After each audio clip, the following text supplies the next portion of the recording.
Jusqu'où le Bitcoin chutera-t-il en 2026? La question reste entière. Le point bas est-il déjà atteint ou ira-t-on jusqu'à 40 000? Chaque scénario a de bons arguments. Dans cette vidéo, je vous explique leurs raisons techniques. Nous pourrions voir différents objectifs de prix se réaliser, ainsi que la probabilité que ces objectifs se concrétisent. D'accord, il y a beaucoup à couvrir, alors allons droit au but. Alors, regardez, jusqu'où le Bitcoin peut-il descendre? Allons-y. À chaque fois que je pense en être sorti, il me ramène dedans. Classique quand même. Blague à part, regardez, première théorie, c'est le point bas. On y est, c'est arrivé. La capitulation, la mèche est là, tout ça, fantastique. Bien. Quelle est la probabilité que cela arrive? Nous sommes en survente sur le RSI hebdomadaire. D'accord, et c'est généralement dans cette zone que les cycles ont tendance à toucher le fond. D'accord, vous pouvez voir. Lors du marché baissier de 2018, nous avons touché le fond avec un RSI hebdomadaire de 29. D'accord, c'était le prix le plus bas, il n'a pas baissé davantage. En 2022 juin aurait sans doute été le point bas sans l'effondrement de FTX illustré par cette bougie rouge. Certains disent que tout était déjà visible dans les graphiques. Lark Davis, tu ne l'as pas vu venir, tu n'as pas compris que FTX allait s'effondrer et faire chuter le Bitcoin de 30% en une semaine. Toi non plus, alors ferme ta gueule de toute façon. Allez, sérieusement les gars. Bref, parlons sérieusement. L'indicateur RSI hebdomadaire était à 26. Ça aurait probablement été une zone de creux. D'accord, le RSI hebdomadaire était en baisse, en fait. Je pense qu'on a en fait atteint un creux historique pour le RSI hebdomadaire. Récemment, il est passé sous 28, mais il est revenu à 28 maintenant. Bref, c'est fou. C'est le genre de signal où on peut généralement dire « Eh bien, c'est quand même assez proche ». Intéressant aussi. Regardez cette moyenne mobile sur 50 semaines. D'accord, on n'est pas tout à fait revenu là. C'est le retest, le baiser de la mort que tout le monde attend maintenant. Nous avons bien retesté le EMA sur 50 semaines. Je suis personnellement un grand fan des EMA, mais beaucoup de traders regardent quand même les SMA, même si ça ne plaît pas à tout le monde. Ce que nous avons touché, c'est l'EMA sur 50 semaines et l'EMA sur 200 semaines, donc voilà. En fait, on est à peu près sur l'EMA 200 semaines en ce moment, au moment où j'enregistre cette vidéo, donc on va voir comment ça évolue. Elle est autour de 68 000 $, la SMA sur 200 semaines qu'on a presque touché en fait. C'est aussi tombé à 58 000 $ et a atteint 59 000 $ sur la plupart des plateformes. Donc l'idée ici, c'est que tout le monde est au courant de ça, désolé. Devance tout dans toutes les directions. Donc on n'obtient jamais vraiment ces retests parfaits que tu voudrais voir se produire, en gros. Mais aussi les gens vont dire, tu sais quoi, on est à ce creux des 60 000 ou 59 500 ou peu importe, c'était le creux, c'est tout. On ne descendra pas plus bas que ça. À moins que Trump, tu sais, ne fasse exploser le monde, alors là, qui sait vraiment ce qui va se passer. Mais de toute façon, cette zone générale, que l'on redescende à 60 000 ou autre, cette sorte de zone devient la zone de creux. On a les ETF Bitcoin au comptant, les acheteurs institutionnels, les États-nations. Tu vois tous ces flux entrant dans les ETF, les hedge funds, les universités qui achètent, MicroStrategy, MEC. Oui, les acheteurs sont vraiment différents cette fois. Ils ont supporté une forte pression de vente des anciens, mais ils peuvent aussi devenir vendeurs. Les acheteurs d'ETF sont restés solides, ce qui est intéressant. Ils ont bien encaissé les pertes et maintenu leur position, ce qui est agréable, mais cela ne signifie pas que c'est le point bas. D'accord, nous avons clairement épuisé les vendeurs à ce stade, mais il peut toujours y en avoir d'autres. S'il y a un peu plus de panique sur le marché, on trouvera encore d'autres vendeurs. Alors, allons-nous avoir une sorte de reprise en V? Je ne pense pas qu'on ait besoin d'une reprise en V maintenant. Nous avons remarqué que le verdict de la première théorie est faible, car beaucoup espèrent actuellement une reprise en V et un redémarrage imminent. En général, les creux prennent quelques mois à se former. On pourrait encore baisser, avec des rebonds. Comme tout le monde, je préférerais une reprise en V. Ne vous méprenez pas, d'accord, mais il faut regarder comment les choses se passent habituellement et souvent on a des mouvements plus lents. Un traumatisme massif survient sur le marché, nécessitant généralement quelques mois pour être digéré. D'accord, mais nous sommes très survendus sur l'hebdomadaire et généralement, cela se rapproche relativement du point bas. Donc si les prix baissent encore, selon la première théorie, ils ne vont pas forcément baisser de façon spectaculaire. Avant de passer à la théorie numéro 2, si vous n'êtes pas dans le cercle intérieur, allez voir, c'est notre groupe privé d'investisseurs. Vraiment génial. Je suis dedans, mon équipe de chercheurs est dedans, notre super communauté est dedans. Vous aurez accès à notre cours de trading, à notre bot d'analyse de tokens, à notre bot de signaux de trading, à un rapport hebdomadaire sur les altcoins, un rapport hebdomadaire sur les actions technologiques en vogue, des positions longues, des positions courtes, des actions, des métaux, des cryptos. Oui, des cryptos et bien plus. Donc, pour nous rejoindre, c'est 50 $ par mois et je pense, 50 $ par mois. Parle-t-on ici de nombreux gens dépensant des milliers de dollars chaque mois sans soutien, en devinant constamment? Rejoignez le cercle intérieur, essai gratuit de 7 jours. D'accord, nous avons les outils pour vous aider à être du bon côté ici. Lien ci-dessous, allez jeter un œil. On aimerait vraiment vous y voir.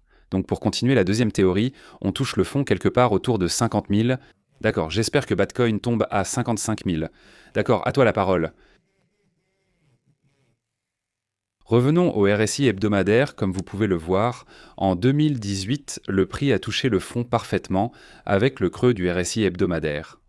D'accord, mais cela ne s'est pas produit en 2022. Encore une fois, j'attribue cela entièrement au crash de FTX. Mais la réalité, c'est que même si le prix est descendu d'environ 30% en dessous du creux hebdomadaire du RSI, le deuxième niveau du RSI est arrivé plus haut, autour de 32 ou quelque chose comme ça. Donc à cause de cela, nous avons eu une belle divergence haussière. Là où le RSI était plus élevé, le prix était plus bas. C'était une bonne chose techniquement, mais aussi problématique parce que le RSI est devenu un faux signal. Personne n'aurait pu prévoir l'effondrement de FTX, et peut-être qu'une crise systémique arrive. Cela fait chuter les prix comme lors de la chute des grandes plateformes, ou si par exemple BlackRock se fait pirater. Qui peut savoir? Mais en dehors d'une telle crise, on pourrait penser que le point bas du RSI pourrait nous donner les creux approximatifs. D'accord, c'était vrai en 2018, mais pas en 2022. Nous n'avons pas beaucoup de données sur Bitcoin ici. Ce n'est pas si ancien, non? Nous examinons les choses sur des semaines, mois et années. Mais si on prend l'exemple de 2022, alors non. Le point bas n'est pas atteint, et on continuera encore. Encore DX, 15-20% en dessous du plus bas de 59 500 $ qui a déjà été atteint. D'accord, la loi de puissance dit que le Bitcoin à 55 000 est un aimant. Nous reviendrons sur cette ligne bleue sur la loi de puissance, car, si on hesitate, ou des Sentius, nous atteindrons 55 000, ce sera la ligne de support la plus basse de 2018 sur les graphiques logarithmiques. Cela remonte jusqu'au creux du marché baissier de 2018. Le Bitcoin est essentiellement dans une énorme tendance haussière depuis lors, avec une grande volatilité en cours de route. Évidemment, mais la tendance s'est globalement maintenue si on ignore quelques mèches au début de 2020 autour du crack du Covid. Donc selon cette théorie, eh bien, le haut des 50 000, donc environ 55 à 67 000, quelque chose comme ça. Retestez cette ligne sur le graphique, ici. D'accord, le sommet du cycle précédent comme point bas. D'accord, donc en arrivant, le sommet du cycle précédent était autour de 67 000. Mais si tu regardes la zone générale où le prix s'est principalement échangé, c'était plutôt dans la fourchette du milieu des 50 000. Donc ces pics au-dessus de 60 000 en 2021 ont été très très éphémères. Donc la plupart des mouvements de prix, la plupart des bitcoins qui ont changé de main, l'ont fait autour de la zone des 55 000. D'accord, donc cela nous donnerait peut-être un objectif de prix dans la zone des 50 000. Alors est-ce qu'on peut descendre jusqu'à la zone des 50 000? Bien sûr, c'est possible. Je pense qu'il y aura beaucoup d'acheteurs à ce niveau. Nous avons déjà vu beaucoup d'acheteurs intervenir dans la zone des 60 à 70 000. J'imagine que ces mêmes acheteurs interviendraient à nouveau pour acheter davantage dans la zone des 50 à 60 000. D'accord, même si plus de vendeurs sont possibles, la pression a déjà été largement épuisée et on observera de forts achats autour des 50 000. Donc c'est un scénario plausible qui correspond globalement bien au timing du cycle et cela semble raisonnable. Je ne dis pas que c'est le scénario le plus probable, mais si on voit une grosse correction sur le marché boursier, ou si on voit, vous savez, la Troisième Guerre mondiale arriver, ce genre de choses, ou du moins la crainte de cela, on pourrait voir ce scénario se réaliser. D'accord. Théorie 3, le plancher est beaucoup plus bas. D'accord, ok. On va chuter encore de presque 50% par rapport au prix actuel, quelque part entre 35 et 40 000 $. Parce que la simulation est vraiment réelle. D'accord, donc on va revenir. D'accord, regardons encore une fois la moyenne mobile sur 200 semaines maintenant. Encore une fois. Choisis ton poison, non? Es-tu quelqu'un qui regarde le cycle de 2018 et qui se dit « Ouais, Ça ressemble plus à notre situation actuelle parce qu'on n'a pas tant de données sur lesquelles travailler. Et regarder en arrière sur des choses historiques ne nous donne pas forcément des indications pour l'avenir. D'accord? C'est juste intéressant, ça te donne quelques idées avec lesquelles tu peux travailler, mais ça ne va pas te dire ce qui va se passer.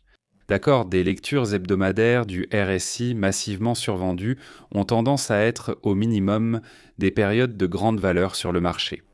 D'accord, en 2018, on a parfaitement touché la moyenne mobile, simple sur 200 semaines, on était resté là pendant quelques mois en fait, puis on est reparti à la hausse. En 2022, nous avons nettement divergé en dessous de celle-ci.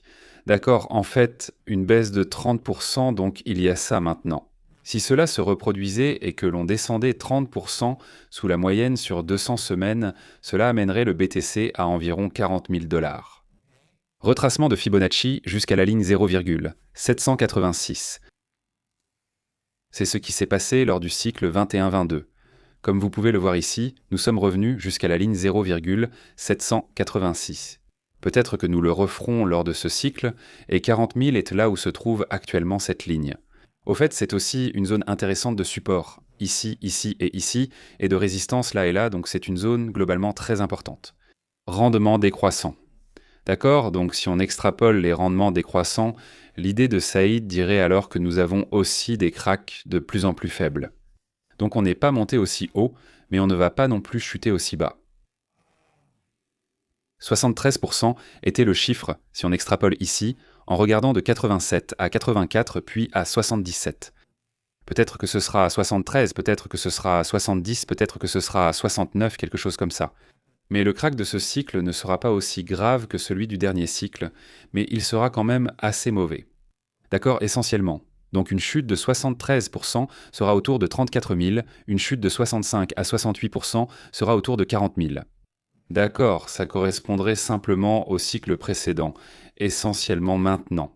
La seule chose que je n'aime pas dans la théorie des rendements décroissants, d'ailleurs, en gros la théorie des rendements décroissants c'est à chaque cycle on monte moins. Eh bien alors à quoi on arrive au prochain cycle? 180 000, quel est le cycle après ça? 210, quel est le cycle après ça? 215. À un certain moment, il y a une action de prix plus exponentielle qui se produit et la théorie des rendements décroissants perd de sa validité à long terme en tant que modèle. D'accord, alors soyez ouverts à la possibilité que nous vivions dans une simulation, parce que pour une putain de raison, le Bitcoin a atteint son sommet le 6 octobre, ce qui correspond exactement au nombre de jours après le halving du Bitcoin où il aurait dû atteindre son sommet. Sans aucune vraie raison, sauf qu'on en a tous fait un mème jusqu'à ce que ça devienne la réalité, tout le monde y a cru. Donc c'est ce qui s'est passé essentiellement parce que les marchés boursiers continuaient de monter en flèche, les métaux aussi, alors que la crypto a complètement divergé. Tout le monde s'est réveillé en disant « Le cycle de 4 ans est là, vendons ». Cet endroit est fou. Donc écoute, tu n'as pas besoin d'essayer de parfaitement anticiper le point bas. Voilà le truc. Peut-être qu'on descend à 40 000, peut-être pas. Peut-être que la simulation est réelle, peut-être qu'on descend dans cette zone autour de 55 000, peut-être que 60 000 était le point bas. Mais voilà le deal. Peu importe où tu commences à accumuler à ces niveaux, ce sera sans doute bon à long terme. C'est ma stratégie personnelle. Libre à toi de faire ce que tu veux de ton temps, ton énergie et ton argent. Mais j'aime bien où on en est en ce moment, je ressens ça. Avec le RSI survendu, que ce soit le point bas ou qu'on aille plus bas, c'est un bon moment pour recommencer à faire du DCA sur le marché. C'est tout ce que je fais. J'achète du Bitcoin, j'achète du Solana, tu sais, des achats hebdomadaires tranquilles. Je n'achetais quasiment pas de Bitcoin au-dessus de 100 000 en fait, quasiment pas du tout. Je crois que j'ai acheté un peu de Bitcoin à 100 000 juste pour le délire, mais c'était genre 500 € ou quelque chose comme ça. Par contre toi, maintenant, c'est à nouveau des milliers d'euros par semaine, non? Bref, dites-moi ce que vous en pensez. Théorie 1, théorie 2, théorie 3. Dans quel camp êtes-vous? Où pensez-vous que le BTC va toucher le fond? Je suis curieux de connaître vos avis. Merci beaucoup d'avoir regardé. On se retrouve dans la prochaine vidéo. À plus.